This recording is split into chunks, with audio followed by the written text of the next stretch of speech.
प्रत्यावर्ती वोल्टेज तथा प्रत्यावर्ती धारा। एक तो सेल वाली होती है जिसका वोल्टेज का मान नियत होता है और दिशा भी नियत होती है।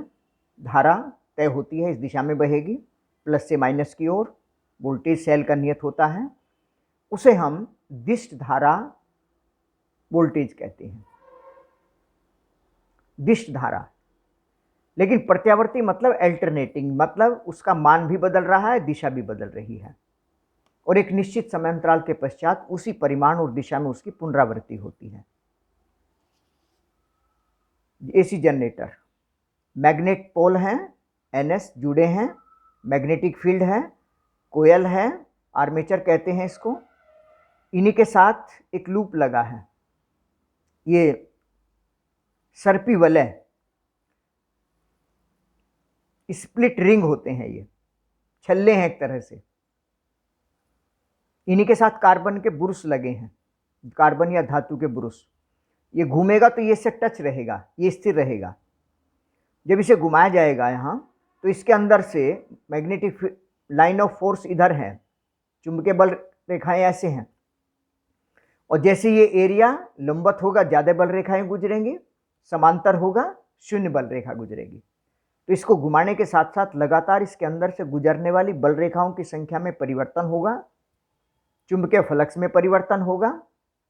फैराडे के वैद्युत चुंबकीय प्रेरण के नियमानुसार इसमें एक प्रेरित विद्युत वाहक बल उत्पन्न होगा, और प्रेरित विद्युत वाहक बल चूंकि ये सिरा इससे परमानेंट जुड़ा हुआ है, तो ये घूमकर आधे चक्र में धारा एक दिशा में होगी, विपरीत दिशा में होगी। तो इस तरह से ये चूंकि परमानेंट जुड़ा हुआ है यहाँ, तो इस तार से आधे चक्र में बाहर निकलेगी और आधे चक्र में अंदर जाएगी। इस तरह से होगा, पॉजिटिव नेगेटिव। ये प्रत्यावर्ती वोल्टेज यहां प्राप्त होता है। जैसे ये चुंबकीय क्षेत्र में कुंडली है, कोणीय वेग ओमेगा से घुमाई जा रही है। अगर टी समय में थीटा कोणीय कुंडली घूम रही है तो ओमेगा बराबर थीटा बाई टी होता है, टी समय में थीटा कोण घूमने के कारण। इससे जिस समय थीटा कोण है, इससे गुजरने वाला चुंबकीय flux phi B dot A होता है, बी ए कोस थीटा होता है, बी ए होता है। तो इस तरीके से ये जो एन फेरे हैं तो एन बी ए हो गया, cos theta, theta omega T है, डिफरेंशिएट किया डी बाई डी टी। यह है फैराडे का वैद्युत चुंबकीय प्रेरण का नियम। फ्लक्स परिवर्तन की ऋणात्मक दर के बराबर विद्युत वाहक बल उत्पन्न होता है। तो प्रेरित विद्युत वाहक बल ये हो गया, जो विमा इसकी है वही इसकी होनी चाहिए। साइन थीटा विमाहीन है तो पूरे की विमा विद्युत वाहक बल की हो गई, और चूंकि साइन का मान ज्यादा से ज्यादा 1 और कम से कम 0 होता है, तो ये मैक्सिमम मान यही होगा। E0 इसे कह दिया है, अधिकतम मान। ये विद्युत वाहक बल होगा, और जब परिपथ में जोड़ा जाएगा, परिपथ बंद होगा, तो उसमें एक धारा बहेगी, वोल्टेज होगा, वो विभवांतर जैसे सेल का होता है विद्युत वाहक बल और विभवांतर। एक सेल का विद्युत वाहक बल होता है, एक सेल के इलेक्ट्रोडों का विभवांतर होता है। वो आंतरिक प्रतिरोध की वजह से कम होता है। अगर वो चीजें क्लियर माइंड में नहीं है तो इसको याद नहीं रखा जा सकता है। प्रयास करेंगे। V बराबर V0 sign omega T. Starting में बेसिक चीजें कंठस्थ करने की होती हैं, समझने की होती हैं, चित्र बनाकर देखने की होती हैं। वो क्लियर हो जाएंगी तो आगे की सारी बातें समझ में आती रहेंगी। आई वी बटे आर होता है, आई बराबर I0 साइन ओमेगा टी, ये धारा होगी। और देखिए y equal to m x plus c नहीं है, ये सिंपल हार्मोनिक मोशन पढ़ा होगा, y equal to a sine omega t. तो एक तरह से ये बिल्कुल सिमेट्री है। अब जिसे सरलावर्त गति पता है, सिंपल हार्मोनिक मोशन जिसे क्लियर है, उसे यहां कोई प्रॉब्लम नहीं आएगी। तो बेहतर होगा एक बार सिंपल हार्मोनिक मोशन जो 11th में पढ़ा हुआ है उसे नए सिरे से पूरी तरह से फिर तैयार करें, और उसके लिए एक समान वृत्तीय गति पढ़नी पड़ेगी। एक समान वृत्तीय गति पढ़ें, उसके लिए गति पढ़नी पड़ेगी। गति के 3 समीकरण पढ़िए। तो ये बेसिक चीजें ही तैयार करने की होती हैं, आगे कुछ नया नहीं होता है। इंटरमीडिएट के बाद तुम्हें कोई नहीं पढ़ाएगा। जो पढ़ना सीख गया है वही पढ़ता चला जाएगा।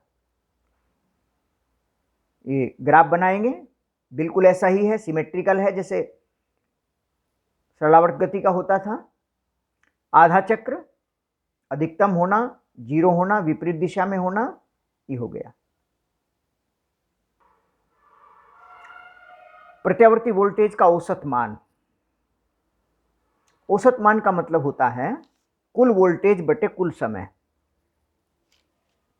एक तरह से 0 से T/2 समय प्रथम अर्धचक्र के दौरान अगर औसत निकालना हो, जैसे V है, वोल्टेज का मान V ही आएगा, लेकिन समय के साथ बदल रहा है, इसलिए V dt बटे dt।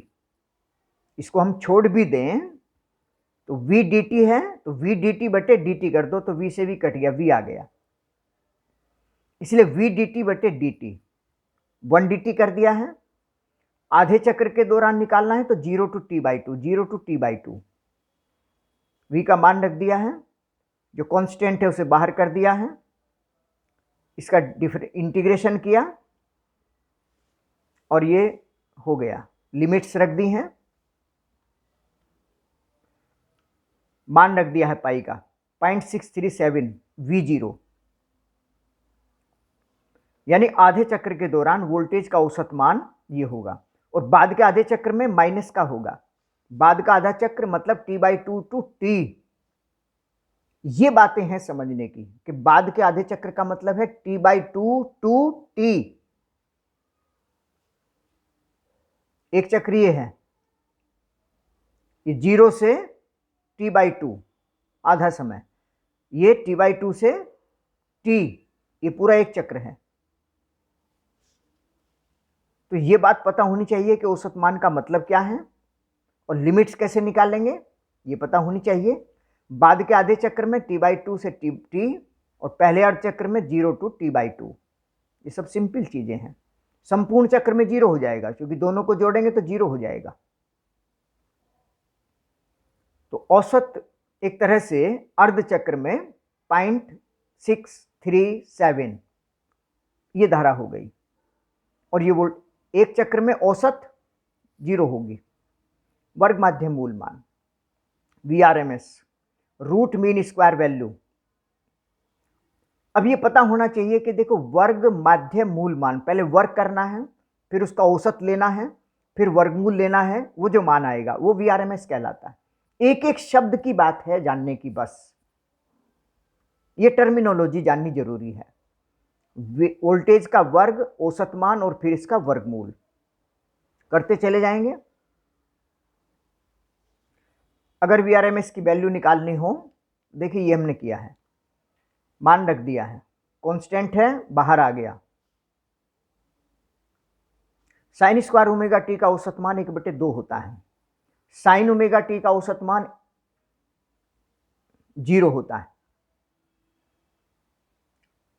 एक चक्र के दौरान, एक चक्र में साइन स्क्वायर ओमेगा टी औसत मान 1/2 होता है। कोस ओमेगा 2 ओमेगा टी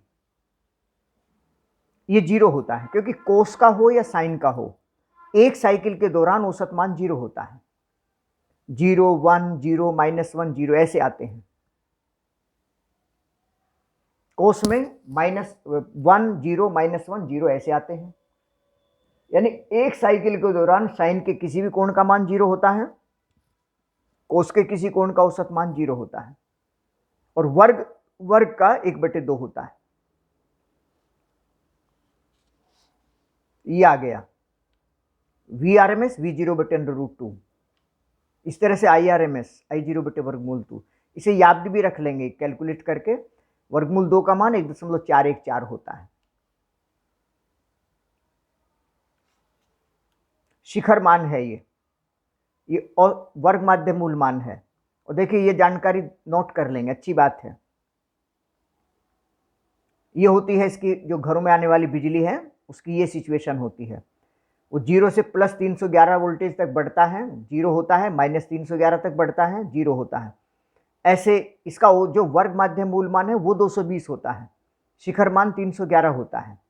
मतलब 311 प्लस 311 माइनस ऐसे वेरी करता रहता है, इसलिए तेज झटका भी लगता है, नुकसान भी हो जाता है, झटका लगता है।